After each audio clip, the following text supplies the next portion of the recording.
Hello guys, how are you? We start our lecture today. My name is Professor Aftab Khan, and we discussed so many things before in economics and economics. In this, we discuss the overview of economics, the Adam Smith economics rules, and many things which we discussed in the previous weeks. In the continuation of those lectures, we start our lecture today regarding this week, which is of week number 12. Okay, and our chapter name is Law of Supply and Demand. Okay, so before continuing this lecture, at first we have to know what is the meaning of law of supply and demand, and what are its benefits. So definitely supply and demand has a law in the field of economics. Okay, and what is this? It is as follows. It is the law of supply and demand, which is a theory that explains the interaction between the sellers of a resource and the buyers for that resources. The theory defines what effect the relationship between the availability of a particular product and the desire or the demand for that product has on its price, generally low supply and high demand. So price increase with price and vice versa. Perfect example of supply and demand action, and vice versa as well. Okay, so actually always be remember that this thing is linked with price. This law is linked with price, and it's a very easy overview, and it's a very easy logic behind this law. And it tells us that, for example, that if price increase, if any commodity price increase, so the demand will be decrease. Okay, so demand and price has inverse relation. Inverse means opposite relation. Okay, that for example, if the price of any commodity will increase, the demand will be decreased, and if price will be decreased, the demand will be increased, and vice versa. This is a logical thing, believe me. And why is this? Because the buyer's intention relates with price. The intention of buyer of any customer in any market of the world, it relates on the price, and it has only one option, that the buyers need a lesser value of price. So if the price value is lesser, the demand will be higher, and if price value will be higher, the demand will be lower, and vice versa. This is a common thing in the whole world of any commodity of the world. This principle is same in everywhere, in every part of the world, because the buyer intention needs to lower the price, and that is the reason is that the Chinese products has the highest value in the world. Why is this? Because the price is the lowest, because the Chinese products has the lowest price in value and highest demand in value. So see, this is the difference. People don't like quality. People like reduced price. People like cheaper value of a certain commodity in terms of price. This is a common logic. Okay, for example, if Japanese product or South Korean product is the highest value in price, nobody will buy this. But the same commodity which the Chinese is producing in the lower price, it has the highest value. So quantity has a less, the quality of a product is on the other hand. So the buying intention relates with the price. The buying intention will never relate with the quality of the product. This is the common perception. This is a common rule. It applies everywhere. If you will go to a supermarket and if you want to purchase anything, so our first intention is that we will see the tag which has the lesser value, and we don't like the tag which has the highest value. And this is a psychological thing, or a psychological aspect as well, which we this in our marketing course. For example, that if $100 is written in any tag and 1 pence is reduced at $99.99, which means that it has the highest value. So that tag has the highest value. and that tag, for example, as compared with some tag which is, or a price tag which is written $100, it has the lowest value as compared with the $99.99 tag. So this is why, because of the buying intention, the buyer's intention has only linked with the price.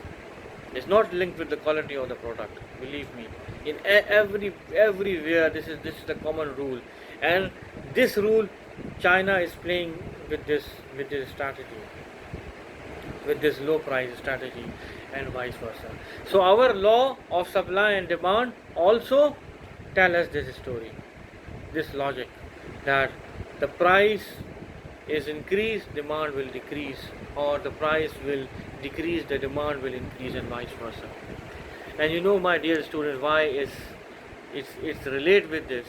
Because you know, it depends on our buying power as well. It depends on our buying, on our pocket value, on our pocket power. It relates with this.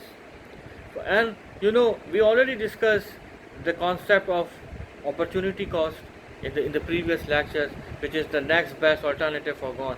This opportunity cost concept also relates with the law of supply and demand.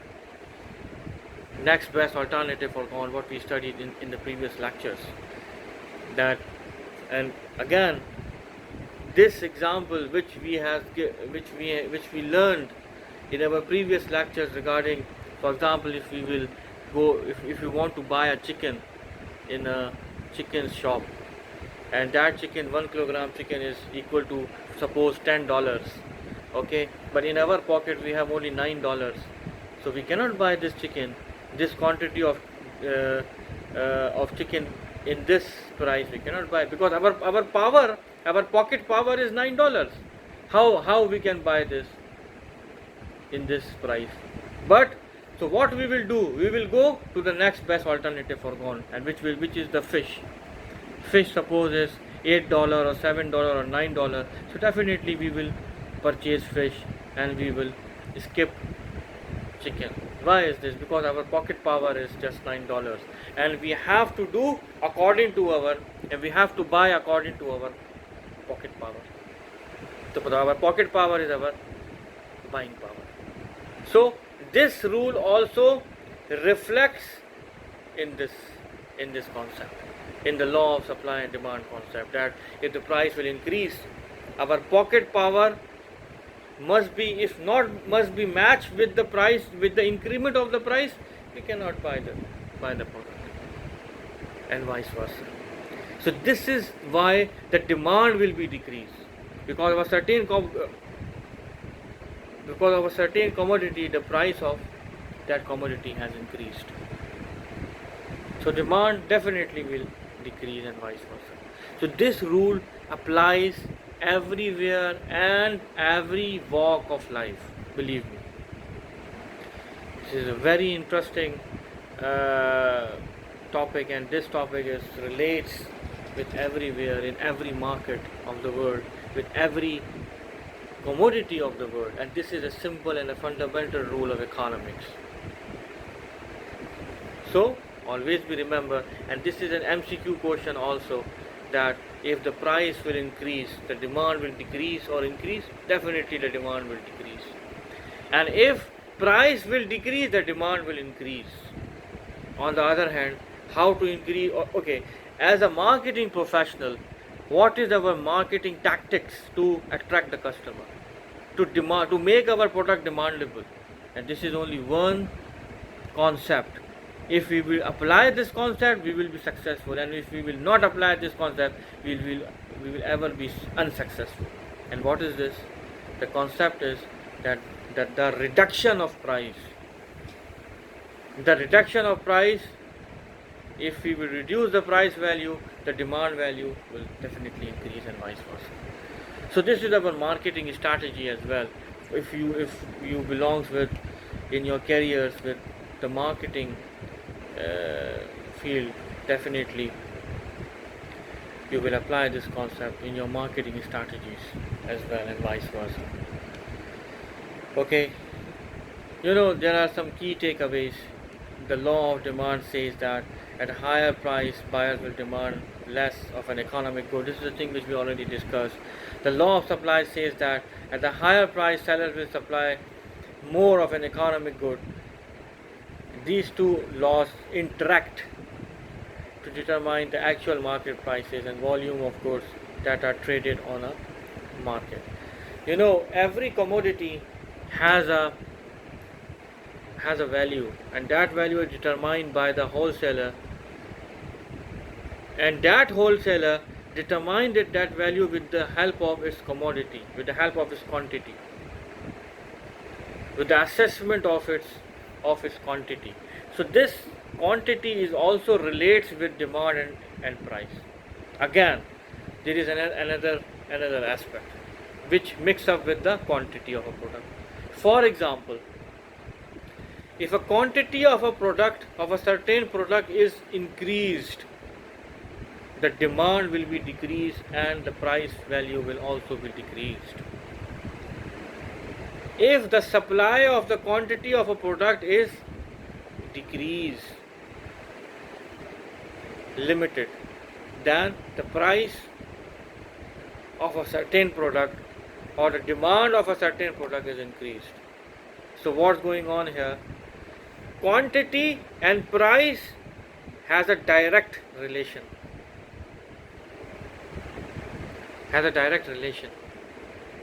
Okay, so this thing is another aspect, and that is another aspect. So several independent factors can affect the shape of market supply and demand, influencing both the prices and quantities that we observe in the markets. The law of supply and demand is one of the most basic economic laws. It ties almost all economic principles in some ways. In practice, demand and supply pull against each other until the market finds an equilibrium price. And what is the equilibrium price? A price which has no profit and loss. A price which has no profit and loss is zero aspect.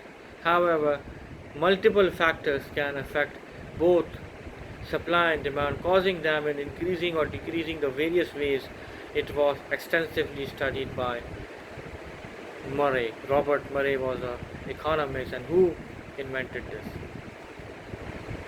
So the law of demand states that if all other factors remain equal, which means the other factors remain same, the higher the price of a good, the lesser people will demand the good. Again, the same principle applies which we discussed. The price will be higher, the demand will be lesser. Okay, price will be lower, demand will be higher, and vice versa. Again, the amount of goods that buyers purchase at a higher price is less, because as the price of a good goes up, so does the opportunity cost of buying that good. As a result, people will naturally avoid. Again, this is the opportunity cost. Avoidance to buy the chicken. Why is this? Because I avoid this because it's the cost of the chicken is higher and it is $10, and in my pocket I have only $9. So definitely I will avoid to buy the chicken, and I will go towards fish or beef or any other commodity which is according to my pocket, and vice versa. So people will naturally avoid buying a product that will force them to forego the consumption of something else. The value for more. The chart below shows that the curve is downward slope. Like the law of demand, the law of supply demonstrates the quantities that will be sold at a certain price, but unlike the law of demand, the supply relationship shows an upward slope. This means that the higher the price, the quantity supply produces supply more at a higher price, because selling at higher quantity at a higher price increases revenue, and vice versa.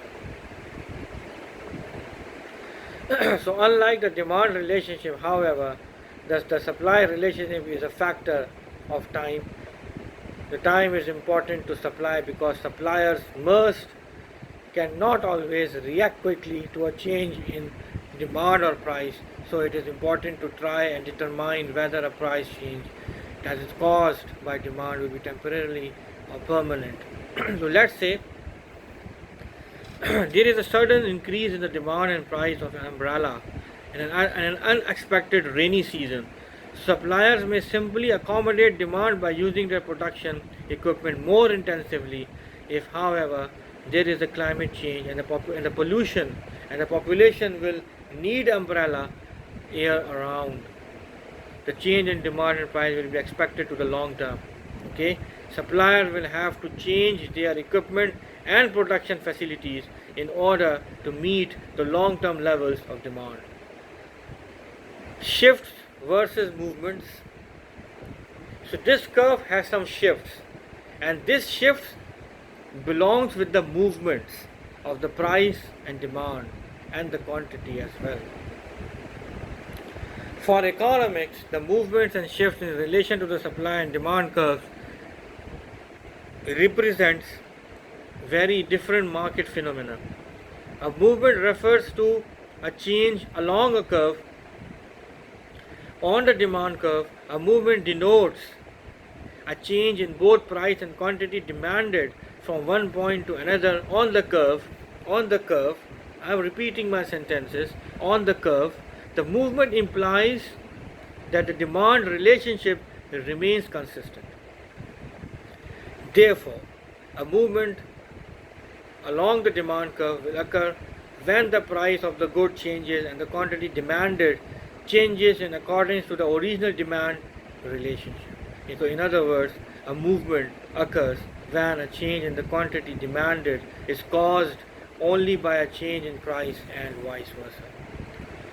So like a movement along the demand curve, a movement along the supply curve means that the supply relationship remains consistent.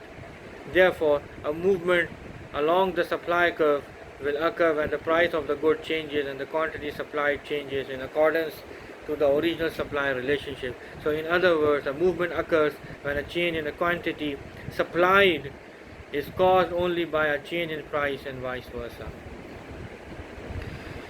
Meanwhile, a shift in a demand or supply curve occurs when a goods quantity demanded or supplied changes even though price remains the same. For instance, if the price for a bottle of beer was $2 and the quantity of beer demanded increased from quantity 1 to quantity number 2, curve number 2, then there would be shift in the demand for beer. Shift in the demand curve implies that the original demand relationship has changed. It means that the quantity demand is affected by a factor other than the price. A shift in the demand relationship would occur if, for instance, beer suddenly became the only type of alcohol available for the consumption. So again, this belongs with the quantity of the product. These curve shifts belongs with the quantity line of the product and vice versa. So conversely, if the price of a bottle of beer was $2 and the quantity supplied is decreased by quantity 1 to quantity 2, then there would be a shift in the supply of beer. So like a shift in the demand curve, a shift in the supply curve implies that the original supply curve has changed. The meaning that the quantity supplied is affected by a factor other than the price. A shift in the supply curve would occur if, for instance, a natural disaster caused a mass shortage of hops. Beers manufacturers would be forced to supply less beer for the same price. So in this time, there will be an equilibrium. An equilibrium is a level which has a zero profit and loss. A time comes that there will be zero profit and loss. So how do supply and demand created an equilibrium price, also called a market clearing price? The equilibrium price is the price at which the producers can sell all the units he wants to produce, and the buyers can buy all the units he wants. At any given point in the time, the supply of a good brought to the market which is fixed. In other words, the supply curve is, in this case, is a vertical line, while the demand curve is always downward sloping due to the law of diminishing marginal utility. So, the law of diminishing marginal utility also derived with this supply curve. So sellers can change no more than the market will bear based on consumer demand at that point in time. Over time, however, supplies can increase or decrease the quantity they supply to the market based on the price they expect to be charged. So over time, the supply curve slopes upward. The more suppliers expect to be able to charge, the more they will be willing to produce and bring the market. So with an upward sloping supply curve and a downward sloping demand curve, it is easy to visualize that at some point the 2 points will intersect. Intersect means to cut each other, to interchange each other. At this point, the market's price is sufficient to induce suppliers to bring to market that same quantity of goods that consumers will be willing to pay for that price. So supply and demand are balanced or in equilibrium. The precise price and quantity where this occurs depends on the shape and position of the respective supply and demand curve, each of which can be influenced by a number of factors, and vice versa. So factors affecting supply: production capacity, production costs such as labor and materials, and the number of competitors directly affect how much supply businesses can create. Ancillary factors such as material availability, weather, and the reliability of supply chains also can affect supply and vice versa. Factors affecting demand: the number of available substitutes, consumer preferences, and the shifts in the price of complementary products affect demand. For example, if the price of video game consoles drops, the demand for games for that console may increase as more people buy the console and want games for it. So compete risk in the virtual cash. Put your trading skills to the test of your free stock stimulators. Compete with thousands of traders and who trades your way on the top. Submit trades in a virtual environment before you start risking your own money. Practicing trading in strategies so that when you are ready to enter the real market, you have had the practice you need, and vice versa. So the quantity supplied is a term used in economics to describe the amount of goods or services that are supplied at a given market price. The change in supply definition, it refers to the supply which is shifts either to the left or right in the entire price quantity relationship that applies a supply curve. The quantity demanded is used in economics to describe the total amount of goods or services that consumers demand over a given period of time, and vice versa. And then equilibrium quantity. Again, what is the meaning of equilibrium? Equilibrium is a stage where there will be no profit and loss. A business stage in which the trader has no profit and loss. That is a state of equilibrium. There will be no longer shortage or surplus of an item. Supply matches demand, prices stabilization, and in this theory everyone is happy. So the law of demand, it states that the quantity purchased varies inversely with price. In other words, the higher the price, the lower the quantity demanded, and vice versa. Administered price definition. And administered price is the price of goods or services as dictated by the government as opposed to the market forces.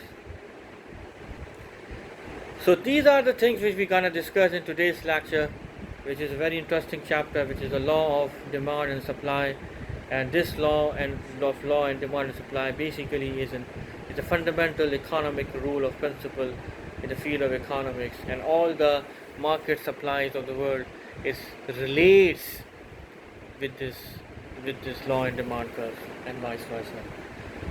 So again, in my every lecture, when I'm repeating my message, and my message is this, that those students who have not submitted me your assignments, please submit it to me as soon as possible.